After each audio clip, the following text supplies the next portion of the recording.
pretty quickly, or if you hold the block, it ends up burning out your stamina pretty fast. So the idea of like blocking and holding that doesn't really jive with this game.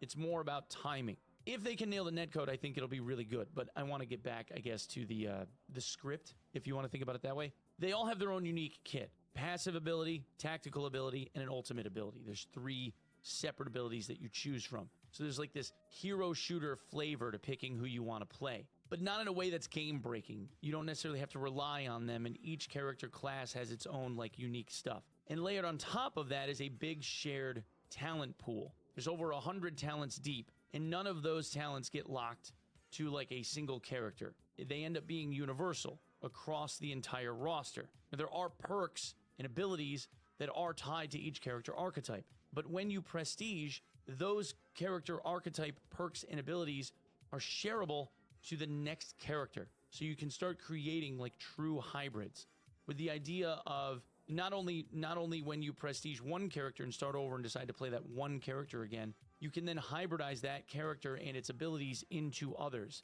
So, for example, one of the character classes is based around poison, but they have an active ability that gives them 20% movement speed for like 15 seconds.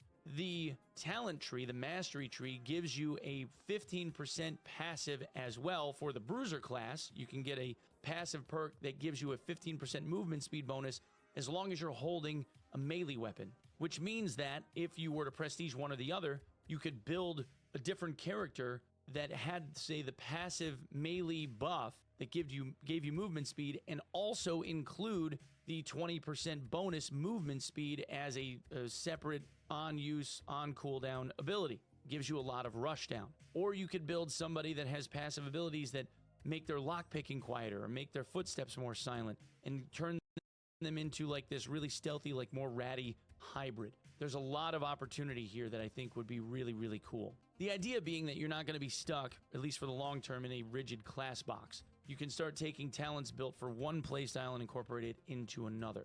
The rest of the systems, really quickly, there are full gathering and crafting professions feeding into a player-run marketplace that you have to earn your way into. Oh, also, when you prestige, you get a unique outfit for your character that you can then craft. Everything in this game, for the most part, that has anything to do with cosmetics or character progression is something that will be crafted. You unlock the recipe, and then you have to go collect the materials in order to make like the outfit, let's say, that you want to wear, which again, I think is relatively unique in this genre. There's also the Chateau. It's a social hub. You see a ton of other players. There's like another 50 people walking around you at all times. There's quest givers, there's vendors. It allows you to gear up, sell, buy, whatever between runs.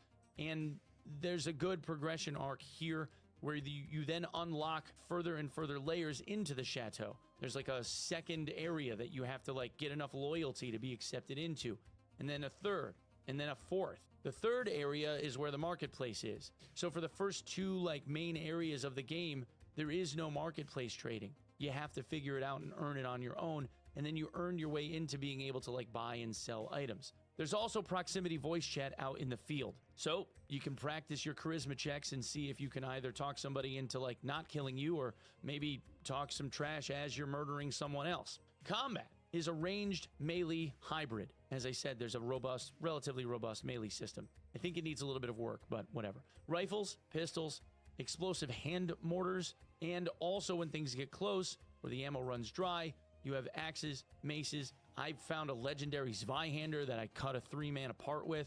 That sword I still have. Actually, I'm level 21 as of the recording of this video in this game right now, and I haven't died yet. So yeah, it's been fun. Early access is launching with 3 large maps. They are 1 kilometer by 1 kilometer square. They're going to offer at start 30 plus weapons with more that are in development, and an end game that branches into PvE content.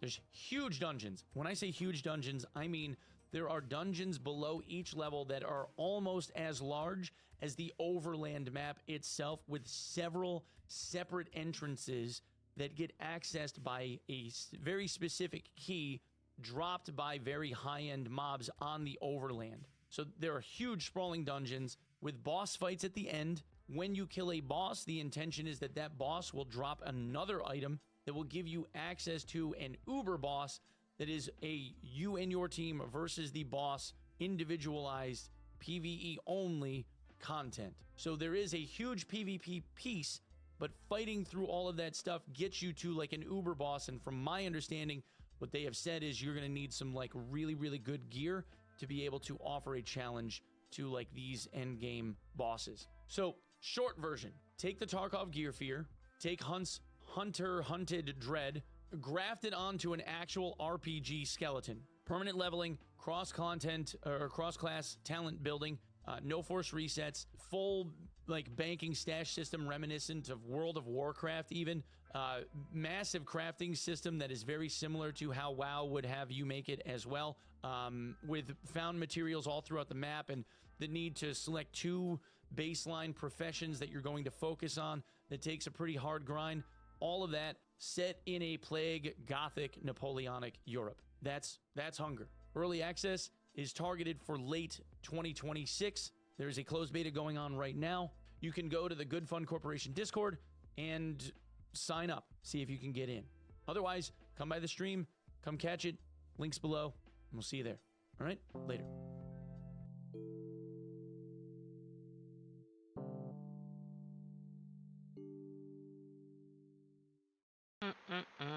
And that marks 12 hours of the stream.